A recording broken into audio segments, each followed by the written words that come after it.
After 17 seasons in the National Football League, Warren Moon was enshrined into the NFL Hall of Fame. A lot has been said about me as being the first African-American quarterback into the Pro Football Hall of Fame.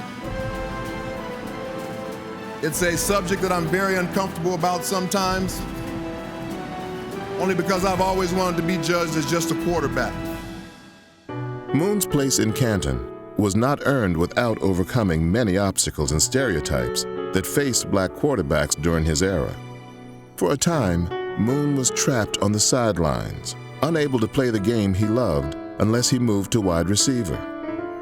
Moon moved to Canada before he would be switched, but Warren always stayed true to his conviction of playing quarterback in the NFL. Not only did I have to deal with the fact that people didn't think I was good enough to play the position physically, but I also had to deal with the racial aspect of it too. So I had the double whammy going against me when I came out of college. I don't want you to think I can play this position. Guys, we done switched the brother to receiver.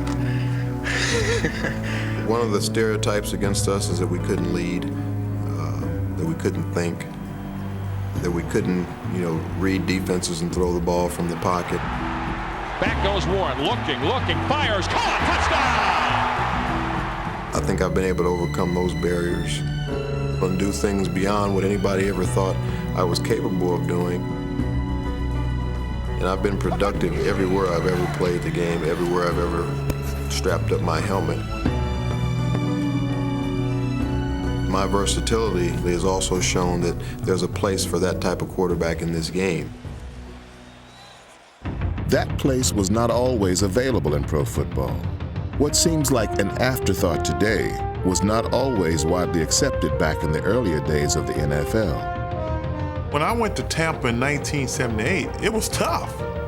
But, I think about James Harris in Buffalo in 1968. Traditionally, the quarterback position was reserved for whites only, until the Bills drafted James Harris. From the start, Harris knew that he wouldn't be judged by the same standards as other quarterbacks. Going to Buffalo, I noticed that there were black running backs, bunches and bunches. There were wide receivers, as many as you can count, and defensive backs, all you want, but black quarterbacks, zero. I'd be nervous either way, whether I was starting or just dressing and coming out to play. Well, I'm real happy and honored. I just hope I can do good. Before Harris, there was Marlon Briscoe of the Denver Broncos. He was drafted as a cornerback, but played quarterback and threw 15 touchdown passes as a rookie. Briscoe's time under center was short-lived and was switched to wide receiver in the 70s, mostly for the Bills and Dolphins. He felt this change in position was based on bigotry. Racism did play a part, but I think that the fact that the black athlete was perceived just as that, an athlete that could adapt to another position. Despite beating out All-Pro Jack Kemp for the position, Harris's career never seemed to pan out in Buffalo.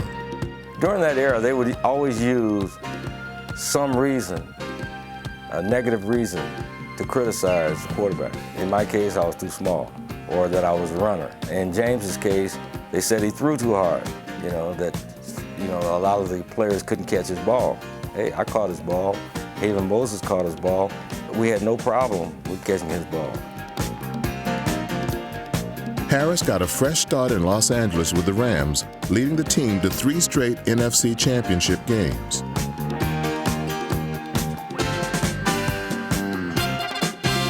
Soon, there was J.J. Jones in New York, Dave Mays in Cleveland, Johnny Walton in Philadelphia, and Parnell Dickinson with the expansion Buccaneers in 1976. But none of these quarterbacks got much playing time. They weren't going to get an opportunity to play, and it was pretty much window dressing to draft them, stick them on the third team, or and eventually, they would find themselves out of the league. One player who did get a chance to play was Jefferson Street, Joe Gilliam in Pittsburgh.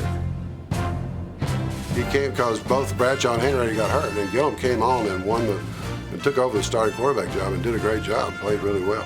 While Terry Bradshaw was the household name, Gilliam's talent was just too good to ignore.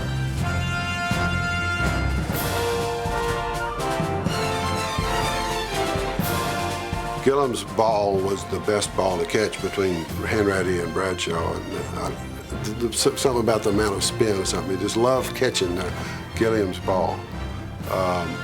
It just snacked in your hands, and he could throw the ball forever and for a long way. The knock on Gilliam was that he couldn't read defenses, but people knew he could. His father was a college coach, and he grew up with the passing game. He just had a gunslinger mentality that backfired at inopportune moments.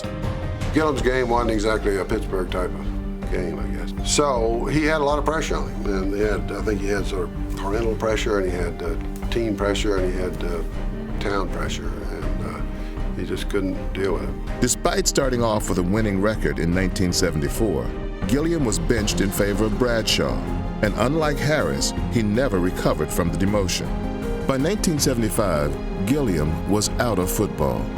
Before his death in 2000, Gilliam battled the demons of depression and drug addiction. But the battle for respect of the black quarterback changed forever with Super Bowl 22 as the backdrop. Doug Williams had led his team to the pinnacle of pro football, but the media focused their attention on Williams being the first African American to start in a Super Bowl. It was amazing to me that the media dominated that whole week prior to the Super Bowl with the fact that Doug was a black quarterback. One of the questions that came out the blue was, how long had you been a black quarterback? I mean, he could have really said some things that could have infuriated some people, but he handled the media well. Joe Gibbs, Bobby Babbitt, Jack King Cook didn't bring Doug Williams to San Diego to show off a black quarterback. We know why we came here. We came here to work hard and win the Super Bowl. The Super Bowl was a defining moment for the evolution of the black quarterback, and Williams helped shatter any stigma about the color of his skin and the position that he played.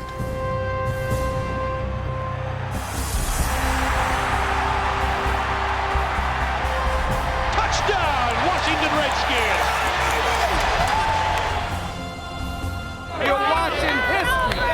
This is history in the making. Most valuable player of Super Bowl 22 is quarterback Doug Williams of the Washington Redskins. The first black quarterback to start a Super Bowl, the first black quarterback to win a Super Bowl. I tell you what, I hope Doug Williams does. I hope he puts to bed once and for all about the black athlete in professional football. There was a lot of African Americans that was proud of Doug Williams that day, but I also think there was a lot of fans as a whole that was proud of what Doug Williams went through. His performance helped to tear down many barriers that stopped many from reaching their full potential. I would love to play now, but somebody had to play then. I feel very fortunate that it was me, and I can only hope, that my play, may have influenced some young person to set their goals high and think that they could realistically play quarterback in the NFL. Now there are more black starting quarterbacks living the legacy of James Harris. At the 25-20, 15, 10-5, touchdown, Vince Young. These players got their chance because of players who made history while helping to pave the road for them.